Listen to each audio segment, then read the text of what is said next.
अस्सलाम वालेकुम दोस्तों, मैं हूं आपका होस्ट और दोस्त फरहान रशीद और आप इस समय देख रहे हैं हमारा यूट्यूब चैनल फरहान रशीद 91।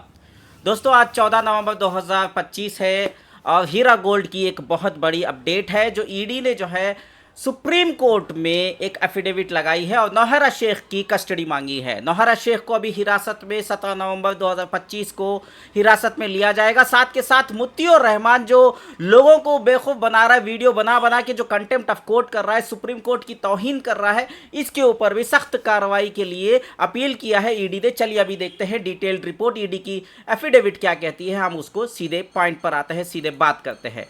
मेरे भाई बुजुर्ग और दोस्तों, ईडी ने जो है हाल ही में जो है एक एफिडेविट सबमिट किया है। 3 नवंबर को इन्होंने एफिडेविट बनाई है और सबमिट किया है और कुछ 28 पेज का इन्होंने टोटल ओवरऑल जो है सुप्रीम कोर्ट के सामने जो है रखी है। अब इसमें बहुत सारी चीज़ें हैं कि सबसे पहले जो है फर्स्ट लॉट में जो ऑक्शन के लिए प्रॉपर्टी जो है सेल को लगाई गई थी, उसमें 2 प्रॉपर्टियाँ जो है वो जो है सेल हुई थी, सेल आउट हुई थी और उसके बाद जो है बिडिंग हुई थी। बिडिंग में जो है एक अब्दुल रहीम करके हैं हमारे भाई, उन्होंने कुंदापुर की प्रॉपर्टी जो है परचेज़ की थी और जो शेख अब्दुल क़य्यूम के नाम पे है बंजारा हिल्स वाली प्रॉपर्टी, उन्होंने पूरा पैसा ईडी को जमा कर दिया है। 2 करोड़ 65 लाख में इन्होंने बोली लगाई थी और ये जीत गए।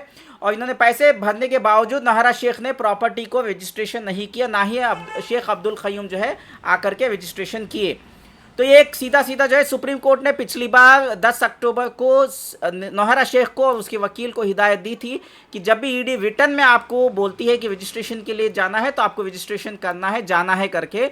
उस टाइम पे ये भी आपको याद होगा कि जज साहब ने नौहरा शेख के वकील से पूछा था कि तुम आर्ग्यूमेंट करना चाहती हो, इंस्ट्रक्शंस लेना चाहती हो। तो उस समय नौहरा शेख के वकील ने, वो बुड्ढी बाल वाली, उसने कहा था कि मैं जो है इंस्ट्रक्शंस लेना चाहती। तो इंस्ट्रक्शंस क्लियर दिए थे सुप्रीम कोर्ट के जज साहब ने। और कुंदापुर वाली प्रॉपर्टी 2 करोड़ 65 लाख टोटली जो है ये पेड ऑफ है। और एक बांडा गणेश का एक मामला था, वो जो है ये भी बंजारा हिल्स की ही प्रॉपर्टी है और इसमें क्या है 19 करोड़ 64 लाख में बोली जो है हाईएस्ट बिडिंग आई थी और इन्होंने जो है प्रॉपर्टी को जो है सिक्योर करने में सफलता पाई और इन्होंने पूरा पैसा 19 करोड़ 64 लाख ईडी के पास जमा कर दिया है। वो पूरी कहानी हम आगे बात करते हैं। ये देखिए, ये है। तो नौहरा ने जो है इस एफिडेविट में लिखा है कि नौहरा शेख ने जो है उसको हिदायत दी थी और रजिस्ट्रेशन ऑफिस आई थी, लेकिन जो है उसने रजिस्ट्रेशन करने से मना कर दिया, ये कह के कि ये प्रॉपर्टी की वैल्यू जो है ज़्यादा है, इतने कम में मैं नहीं रजिस्टर करूँगी, फलाना ढिमकाना उसने ये कही और उसने मना कर दिया है। और रही बात जो इसकी है, कौन सी, कुंदापुर की प्रॉपर्टी की, नौहरा शेख ये कहती है कि वहाँ पे जो है कुंदापुर की प्रॉपर्टी को उसने ये बहाना बनाया कि वहाँ पे उसका डाटा है, वो डाटा हाउस है और उसके अंदर डाटा है और ये इसके लिए लीगली इसके लिए वही एक चीज़ चाहिए और उसको वो बेच नहीं सकती करके। तो ये भी एक क्लियर कट जो है। अब ये डाटा कौन सा, दीवार फोड़ के निकालेंगे डाटा? दीवार में डाटा रहेगा? कहाँ रहेगा डाटा? डाटा मतलब क्या डाटा? डाटा कहती रहे, कब तक डाटा कहती रहेगी ये? वो कह रही है कि डाटा उस कुंदापुर वाली जो विला है उसमें उसका डाटा है, इसलिए वो प्रॉपर्टी को जो है बेच नहीं सकती, वो रजिस्ट्रेशन करने के लिए मना कर दी और अब्दुल क़य्यूम जो है रजिस्ट्रेशन के लिए नहीं आया। तो ईडी ने सख्त कार्रवाई करते हुए जो है अभी सुप्रीम कोर्ट के पास जो है पूरा मैं वीडियो डिटेल में पढ़ूंगा तो अननेसेसरली जो है आपको टाइम ज़्यादा हो जाएगा। तो ईडी ने क्या कहा है, उसके प्रयास क्या है। सबसे पहले ये मुफ्ती रहमान के ऊपर जो कंटेम्प्ट ऑफ कोर्ट है, it is surprised that YouTube channel with Muti Rahman Aziz has uploaded a video on YouTube with the subject Hira Group CEO Dr. Nauhara Sheikh stops illegal registration, Bandla Ganesh fraudulent attempt fails in Banjara Hills SRO। ये उसने video बनाया था, आपको याद होगा, उसका link यहाँ पे है। In this video he has reiterated the version of Nauhara Sheikh that auction of properties and its registration are illegal। मतलब सुप्रीम कोर्ट ने कहा था रजिस्ट्रेशन करने के लिए, तो ये क्या कहता है मुफ्ती रहमान कि इलीगल है। तो कंटेम्प्ट ऑफ कोर्ट क्लियर हो गया यहाँ पे। There is an order of the confiscation on the said properties. वो यूट्यूब लिंक दिया उन्होंने और उसके बाद जो है ट्रांसलेशन, वो ट्रांसलेशन क्या है, ये है वो ट्रांसलेशन, इंग्लिश का ट्रांसलेशन जो है अल्हम्दुलिल्लाह उसने जो भी वीडियो में बताया था ठीक है। और उसने ये कहा था कि ईडी के ऊपर बहुत सारा उल्टा सीधा कहा था, मैं वीडियो में ज़्यादा लंबा टाइम नहीं खींचूंगा। प्रेयर्स क्या है? Direct the Telangana registration and stamps department government of Telangana to execute the sale deeds of properties auction by ED in the absence of Nohara Sheikh and her relatives associates in whose names attached properties were acquired by her out of proceeds of the crime. The formalities from the seller's side may completely by the IO of the case, that is Assistant Director Directorate of Enforcement Hyderabad Zonal Office, that said directions may apply with respect to the properties auctioned on जो 5 तारीख 6वें महीने 2025 को और 18 तारीख 8वें महीने 2025 को as well as all subsequent auctions to be conducted by the Directorate of Enforcement. तो ये तमाम जो ऑक्शन में प्रॉपर्टियां बिकी हैं उनके लिए उन्होंने प्रेयर किया है। Remand Nowhera Shaikh to judicial custody pending auction and recovery proceedings under the orders of this honourable court. तो सुप्रीम कोर्ट से इजाज़त मांगी है कि हमें इसको रिमांड लेने की इजाज़त दे जुडिशियल कस्टडी में, क्योंकि इसने जो है कोऑपरेट नहीं कर रही है, इसने कंटेम्प्ट ऑफ कोर्ट किया है। और initiate contempt of court proceedings against Nowhera Shaikh, Shaikh Abdul Qayyum and Mutiur Rahman Aziz. Mutiur Rahman जो यूट्यूबर है, अब्दुल क़य्यूम के ऊपर जो नौहरा शेख का भाई है शायद, ठीक है। Direct the Telangana police state administration evict the occupants from all attached properties in this case so as to facilitate peaceful possession of the same by successful bidders. तो यहाँ पे एक बहुत बड़ी खुशखबरी ये है कि नौहरा शेख अगर रजिस्ट्रेशन प्रॉपर्टी की नहीं भी करती है, तो इसमें सीधा सीधा ये बताया गया है अगर नौहरा शेख जो है प्रॉपर्टी जो है रजिस्ट्रेशन नहीं भी करती है तो भी जो है ईडी को जो है इजाज़त दे कि रजिस्ट्रेशन कर सके प्रॉपर्टीज़ को। और ये बहुत बड़ी खुशखबरी है। बायर्स को जो है कॉन्फिडेंस नहीं है नौहरा शेख कोई ना खेल देगी करके। जो अगली जो एक्शन में लिस्ट आएगी इंशाल्लाह ये हमारे लिए अच्छी खबर है। सुप्रीम कोर्ट इंशाल्लाह कंटेम्प्ट ऑफ कोर्ट प्रोसीडिंग्स करेगी 17 नवंबर 2025 को। नौहरा शेख को जुडिशियल कस्टडी में लेने के लिए इजाज़त भी देगी, क्योंकि ये कानून का जो है इसने वायलेशन किया है, इसने जो है इंस्ट्रक्शंस को जो फॉलो नहीं किया है, ये बहानेबाजी कर रही है। और मुत्तीउर रहमान जो वीडियो बना के लोगों को जो बेवकूफ़ बना रहा है, ये वीडियोस का भी बहुत बड़ा इम्पैक्ट होगा इंशाल्लाह। आने वाले दिनों में मुत्तीउर रहमान कोई भी वीडियो नहीं बना सकता है, अगर वो बनाएगा तो उसके ऊपर बहुत बड़ा प्रॉब्लम्स आएगा, क्योंकि सुप्रीम कोर्ट ने इससे पहले भी कहा था we will take coercive action and contempt of court proceedings भी इसके ऊपर चलेंगी करके। तो इस बार ईडी ने साफ साफ एविडेंस के साथ दिया है, मैं आपको बता रहा हूं। और दूसरी बात सबसे इंपॉर्टेंट चीज़ क्या है कि प्रॉपर्टीज़ में जो लोग भी हैं, अभी बात करते हैं टोली चौकी की प्रॉपर्टी के फ्लैट्स जो है नौहरा शेख के, वहाँ पे वो नाज़रीन अंसारी प्रॉपर्टी पे कब्जा करके बैठी हुई है। फिर जो है नौहरा शेख तो वो तो है, तो और जो है पोजीशन जो है खाली नहीं कर रही है। नौहरा शेख का घर है, वो तमाम चीज़ें जो है खाली कराने के लिए तेलंगाना की पुलिस और स्टेट एडमिनिस्ट्रेशन को ऑर्डर्स पास करने के लिए सुप्रीम कोर्ट को ईडी ने रिक्वेस्ट की है, सिफारिश किया है।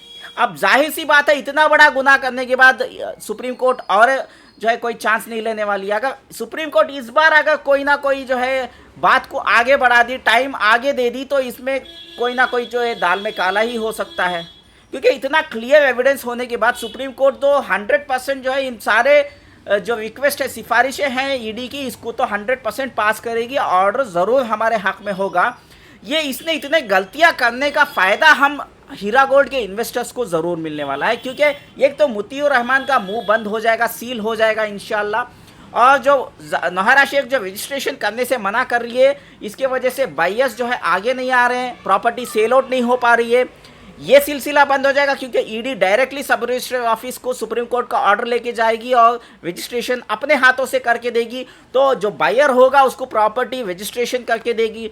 अब बात आती है कि रजिस्ट्रेशन करने के बाद वो जो भी प्रॉपर्टी, जो भी हमारा बायर होगा, चाहे वो कुंदापुर के अब्दुल रहीम हो या हमारे जो है बांडला गणेश जी हो जिन्होंने प्रॉपर्टी खरीदी है फिल्मनगर की, कोई भी प्रॉपर्टी हो, इसको पोजीशन लेने में दिक्कत ना हो, इसलिए सुप्रीम कोर्ट के पास ऑलरेडी ईडी ने ये डिमांड्स भी रख दिया है। तेलंगाना की पुलिस को ये हिदायत दिया जाए, इंस्ट्रक्शंस दिया जाए कि पूरी प्रॉपर्टीज़ को जो है वेकेट करवाने में उनकी सहायता करें। तो एक बहुत बड़ी अच्छी खबर है, बहुत बड़ी खुशखबरी है मेरे भाइयों बुजुर्गों दोस्तों। और इंशाल्लाह और भी बहुत कुछ बात करनी है, इंशाल्लाह और बात करेंगे। ज़रूर जो है आपको मैं 17 नवंबर 2025 को लाइव अपडेट्स जैसे हम रेगुलरली आपको कवरेज देते आ रहे हैं, इंशाल्लाह इस बार भी ज़रूर देंगे। और एक क्लैरिफिकेशन आप लोगों को देना है, मैं आप लोगों को वो क्लैरिफिकेशन भी दे देता हूँ इंशाल्लाह। वो ये है कि एक व्हाट्सएप ग्रुप में मैं नाम लेना पसंद नहीं करूँगा, एक भाई जो है हमारे अच्छे भाई हैं, मीम भाई हैं, गलत फहमी में मेरे ऊपर एक इल्ज़ाम लगाए हैं।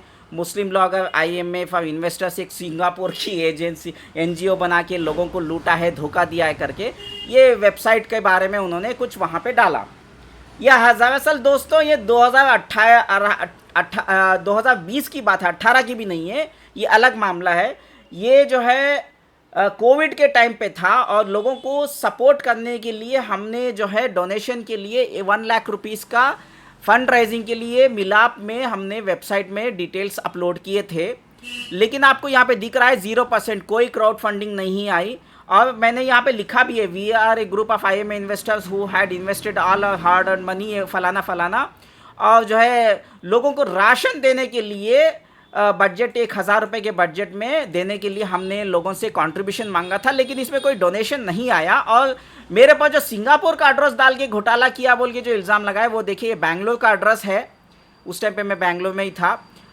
एक और बात बता देना चाहता हूँ मैं यहाँ पे, ये बहुत इंपॉर्टेंट चीज़ है।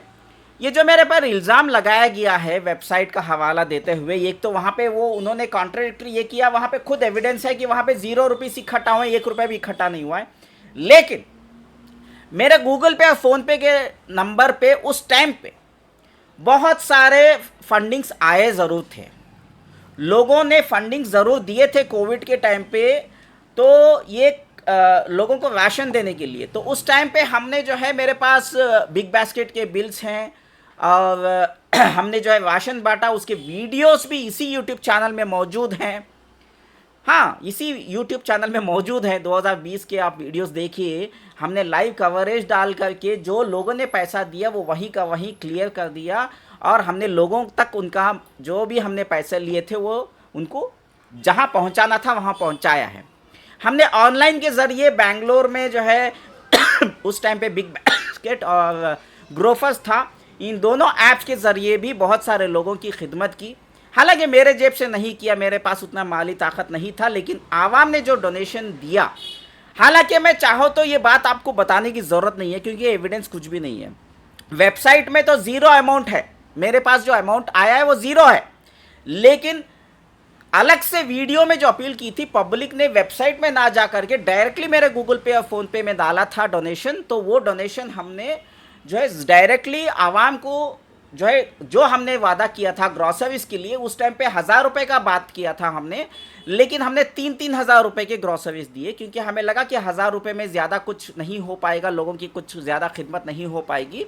और हमने मेडिकल के लिए भी सपोर्ट किया था, उसके लिए हमारे ऑटो रिक्शा हबीब भाई हैं, वो भी हमारे गवाह हैं, अभी वो मरहूम हैं, अल्लाह को प्यारे हो गए। उनको बहुत शुगर था, BP था, तो उनको भी हमने जो है एक गल्फ़ से एक IMA के इन्वेस्टर थे, उन्होंने मदद करने को कहा। तो हमने कहा कि अगर आप मदद करना चाहते हैं, अगर बैंगलोर में है तो डायरेक्टली उनका नंबर दे देता हूँ, एड्रेस में जाके तहकीकात करके जाके डायरेक्टली दे दीजिए करके। ऐसे भी वाक़या हुए हैं, कुछ लोगों के पैसे मेरे अकाउंट में डाल के भी लोगों को जो है पहुँचाने की कोशिश की गई है। तो मेरे भाई बुज़ुर्गों दोस्तों, बात यह है कि कोई भी जो है किसी के ऊपर भी इल्ज़ाम लगाने से पहले तहकीकात ज़रूर कर लेना चाहिए। अगर मैं ये आपको नहीं बताता बात, तो आपको पता भी नहीं चलता कि मेरे अकाउंट में डायरेक्टली भी पैसे आए थे, बराबर। क्योंकि जिन्होंने जो वेबसाइट का हवाला देते हुए मेरे पे जो इल्ज़ाम लगाया, वो इल्ज़ाम उन्हीं के पास सबूत है कि उसमें कुछ पैसा आया ही नहीं है। और दूसरा, इन्होंने सिंगापुर की NGO बताई। सिंगापुर की NGO कहाँ है? जहाँ पे मेरा एड्रेस, वहाँ पे बेंगलुरु कर्नाटका बताया जा रहा है।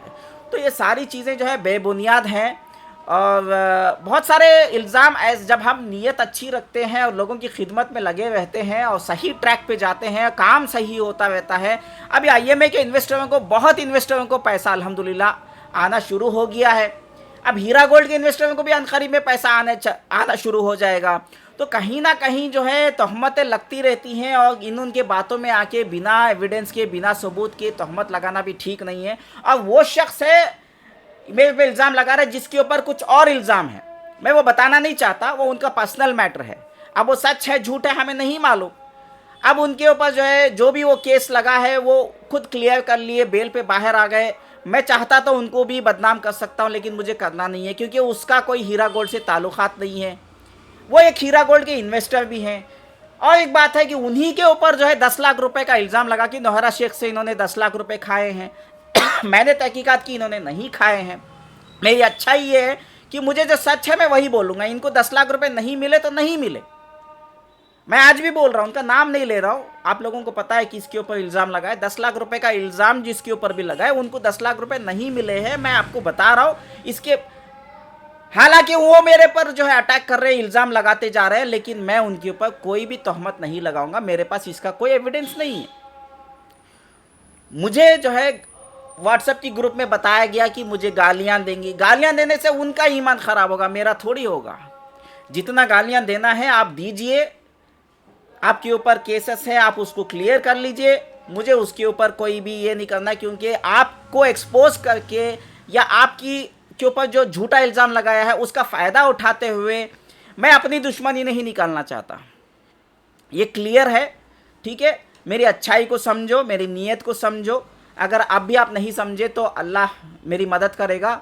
मुझे इससे ज़्यादा कुछ नहीं कहना है। फिलहाल आपसे इजाज़त मांगता हूँ। दुआ में याद रखिए, इस वीडियो को खूब वायरल करें। शुक्रिया, आपका फरहान रशीद।